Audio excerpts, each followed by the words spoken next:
Terima kasih telah mengklik video ini. Di sini kita bisa belajar matematika bersama Putra TV.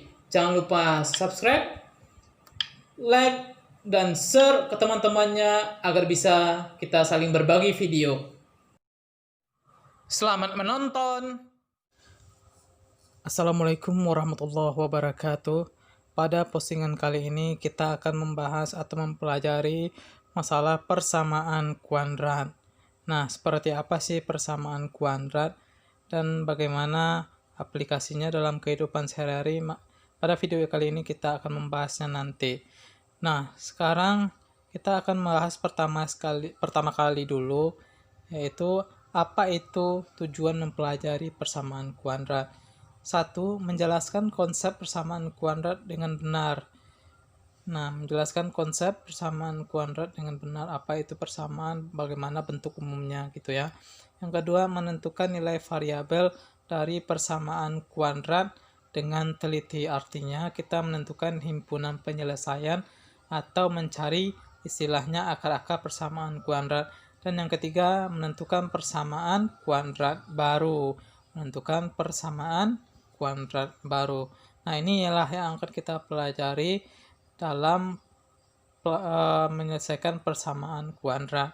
Nah, sekarang muncul pertanyaan, apa itu persamaan? Nah, apa itu persamaan? Persamaan itu adalah suatu kalimat terbuka yang dibatasi oleh tanda sama dengan. Yaitu persamaan itu adalah suatu kalimat terbuka yang dibatasi oleh tanda sama dengan. Pembatasnya itu ingat adalah tanda sama dengan ya. Nah, kalau dia kecil sama itu namanya pertidaksamaan gitu. Besar atau besar sama gitu. Nah, kalimat terbuka itu kalimat yang belum diketahui benar atau salahnya ya. Contoh, P dikurang 3 besar dari 8. P dikurang 3 belum tentu besar dari 8. Ini adalah kalimat terbuka atau kalimat yang belum diketahui benar atau salahnya. Yang kedua, hewan X adalah hewan mamalia. Udah tahu kamu belum hewan X? Nah, belum ya. Hewan apa gitu kan. Nah, ini masih mengandung rancu atau belum diketahui benar atau salahnya. Inilah contoh-contoh dari persamaan atau kalimat terbuka. Nah, sekarang muncul persamaan kuadrat. Nah, apa itu persamaan kuadrat? Nah, jadi persamaan kuadrat itu suatu persamaan dengan variabel memiliki pangkat tertingginya 2, yaitu suatu persamaan dengan variabelnya memiliki pangkat tertinggi 2. Ingat, pangkat tertingginya 2. Kalau lebih dari 2 atau kecil dari 2 itu bukan persamaan kuadrat. Contoh X dikurang 3 sama dengan 8. Kita perhatikan X-nya atau variabelnya. X-nya pangkatnya berapa? 1. Berarti ini bukan persamaan kuadrat. X kuadrat dikurang 3X ditambah 8. Kita perhatikan pangkat tertinggi X-nya berapa? 2. Berarti X kuadrat, nah ya berarti 2 ya. Berarti ini merupakan persamaan kuadrat. Yang ketiga, 1/4 X kuadrat dikurang 8 sama dengan 0. Nah, perhatikan pangkat tertinggi X-nya. Pangkatnya berapa? Wah, 2. Ternyata ini merupakan persamaan kuadrat. Nah, udah paham ya cara membedakan persamaan kuadrat dan bukan persamaan kuadrat? Nah, ya tentu udah paham. Perhatikan aja pangkatnya. X-nya berpangkat 2 gitu ya. Nah, yang kita bahas sekarang adalah bentuk umum persamaan kuadrat. Dia mempunyai bentuk umum. Bentuk umumnya adalah hx kuadrat ditambah bx ditambah c sama dengan 0. Dengan syarat a tidak boleh sama dengan 0 dan a, b, c elemen bilangan real. Kalau a-nya sama dengan 0, berarti 0 dikali x kuadrat, 0 kuadrat ya 0 ya. Tambah bx ditambah c. Jadi bentuknya adalah persamaan garis. Dengan a adalah koefisien x kuadrat, b adalah koefisien dari x, c adalah konstanta. Konstanta bilangan yang berdiri sendiri atau bilangan yang jomblo. Nah, nggak enak jomblo gitu ya. Nah, contoh, tentukan nilai a, b, dan c dari persamaan kuadrat berikut. 2x kuadrat ditambah 5x dikurang 3 sama dengan 0. Nah, a di depan x kuadrat, b adalah depan x, dan c adalah konstanta. Maka A-nya sama dengan 2, B sama dengan 5, dan C min 3. Nah, B 5x kuadrat dikurang 6. Maka nilainya A sama dengan 5, B-nya depan X-nya nggak ada ya, berarti 0. Dan C sama dengan min 6. Nah, A sama dengan 5, B sama dengan 0, dan C sama dengan min 6. Yang ketiga, 1 per 2x kuadrat dikurang 6x sama dengan 11. Nah, kita jadikan bentuk umumnya dulu. Kita jadikan sama dengan 0 ya. 1 per 2x kuadrat dikurang 6x dikurang 11 sama dengan 0. Jadi A-nya setengah, B-nya min 6, dan C sama dengan min 11. Nah, paham ya? Menentukan nilai A, B, dan C. Nilai A, B, dan C ini berguna nanti untuk menyelesaikan akar-akar persamaan kuadrat. Nah, sekarang kita akan menentukan akar-akar persamaan kuadrat. Karena bentuknya adalah persamaan kuadrat, jadi akar-akarnya juga 2. Akar-akarnya juga 2. Kita beri nama X1 dan X2 ya. X1 dan X2 ini permisalan aja, kita beri nama X1 dan X2 atau alfa sama dan beta gitu ya. Terserah, suka-suka. Saya lebih suka menggunakan X1 dan X2.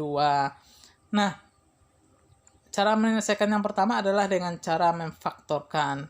Nah, memfaktorkan persamaan kuadrat AX kuadrat tambah BX ditambah C sama dengan 0. Langkah-langkahnya adalah langkah-langkah memfaktorkan. Pikirkan dua bilangan yang apabila dijumlahkan X1 ditambah X2 sama dengan B. Lalu hasil dua bilangan itu apabila dikalikan hasilnya sama dengan A kali C. Pikirkan dua bilangan apabila dijumlahkan hasilnya B, dan apabila dikalikan hasilnya sama dengan A dikali C. Ini adalah langkah yang pertama. Yang kedua, ubahlah persamaan kuadrat tersebut ke dalam bentuk. Ubahlah persamaan kuadrat tersebut ke dalam bentuk 1 per A, AX ditambah P, AX ditambah Q sama dengan 0. AX ditambah P artinya bilangan yang kita temukan, dan AX ditambah Q bilangan yang kita temukan. Lalu kita selesaikan. Nah, inilah langkah-langkah cara memfaktorkan, langkah-langkah menyelesaikan persamaan kuadrat dengan cara yang pertama, yaitu memfaktorkan. Nah, mari kita lihat contoh soal. Tentukan akar-akar persamaan kuadrat 2x kuadrat dikurang x dikurang 6 sama dengan 0. Nah, 2x kuadrat dikurang x dikurang 6 sama dengan 0. Kita tentukan nilai A, B, C-nya dulu. A-nya sama dengan 2, B sama dengan min 1, dan C sama dengan min 6. Nah, kita coba langkah yang pertama, pikirkan dua bilangan yang apabila dijumlahkan hasilnya sama dengan min 1B ya. Apabila dikalikan A kali C sama dengan min 12. Nah, apa kedua bilangan tersebut? Nah, ini kita coba-coba ya. Lalu, nah kita coba-coba, maka hasilnya min 4 ditambah 3 ya. Min 4 ditambah 3. Dan min 4 dikali 3 benar min 12. Nah, ini jadi bilangan yang kita temukan min 4 dan 3. Maka kita robah ke dalam bentuk. Nah, kita langsung aja langkah yang kedua. Ubahlah persamaan kuadrat tersebut ke dalam bentuk 1 per AX ditambah P, AX ditambah Q. P itu bilangan yang kita temukan dan Q bilangan yang kita temukan yang kedua. Maka kita mendapatkan 1 per 2, 2x dikurang 4, dan 2x ditambah 3 sama dengan 0. Nah, lalu kita selesaikan supaya 1 per 2-nya hilang. Nah, 1 per 2-nya hilang, ada yang bisa kita keluarkan ya, yaitu 2x dikurang 4 kita keluarkan 2 ya. 2x dikurang 4 kita keluarkan 2, yang tersisa 1 per 2 dikali 2 dalam kurung x dikurang 2 dikali 2x ditambah 3. Jadi 1 per 2 x dikurang 2, 2x ditambah 3. Nah, 1 per 2 dengan 2 kita tewaskan. Jadi yang tersisa x dikurang 2, 2x ditambah 3. Maka x dikurang 2 sama dengan 0, 2x ditambah 3 sama dengan 0. Maka x1 sama dengan 2, dan x2, 2x2 sama dengan min 3. Nah, jadi x2 sama dengan min 3 per 2. Maka himpunan penyelesaiannya adalah 2, min 3 per 2. Nah, ini yang disebut dengan himpunan penyelesaian X1 dan X2. Yang kedua, kita lanjut soal yang kedua. Akar persamaan kuadrat 5x kuadrat ditambah 4x dikurang 12 sama dengan 0. Nah, A-nya 5, B-nya 4, C sama dengan min 12. Kita masuk langkah yang pertama, pikirkan dua bilangan. Apabila dijumlahkan hasilnya sama dengan 4, B ya. Apabila dikalikan sama dengan A dikali C. A dikali C nilainya sama dengan min 60 ya, min 60. Maka kita pikirkan, oh ternyata bilangan yang kita temukan adalah 10 dan min 6 ya. 10 dan min 6 sama dengan 4. 10 dikali min 6 sama dengan min 60. Min 60. Nah, jadi bilangan yang kita temukan adalah 10 dan min 6. Maka kita robah ke dalam bentuk, kita lanjut langkah yang kedua. 1 per A, AX ditambah P, dan AX ditambah Q ya. Nah, maka sama dengan 0. Nah, 1 per A-nya 5, 1 per 5. 5x ditambah 10, 5x dikurang 6 sama dengan 0. Nah, mana yang bisa kita hilangkan supaya 5-nya hilang? Wah, 5x ditambah 10 ya kita hilangkan. 5-nya kita keluarkan 5-nya. Jadi, nilai yang tersisa adalah 1 per 5 dikali 5, x ditambah 2, dalam kurung 5x dikurang 6 sama dengan 0. Nah, kita coret tewas 1 per 5 dengan 5-nya. Jadi x1 sama dengan min 2, kita pindah luaskan ya. Yang kedua 5x sama dengan 6, maka x sama dengan 6 per 5. Maka himpunan penyelesaiannya adalah min 2 dan 6 per 5. Nah, itulah langkah-langkah cara menyelesaikan akar persamaan kuadrat dengan cara memfaktorkan.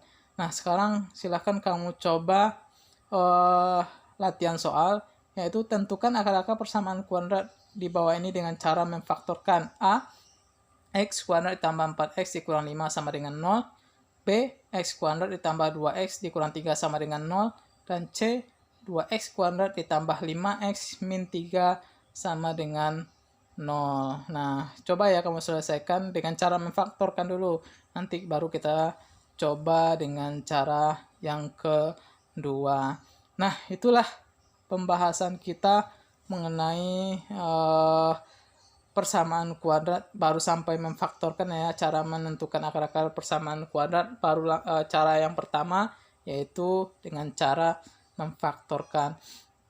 Sekian video tutorial kita, mudah-mudahan bermanfaat. Terima kasih.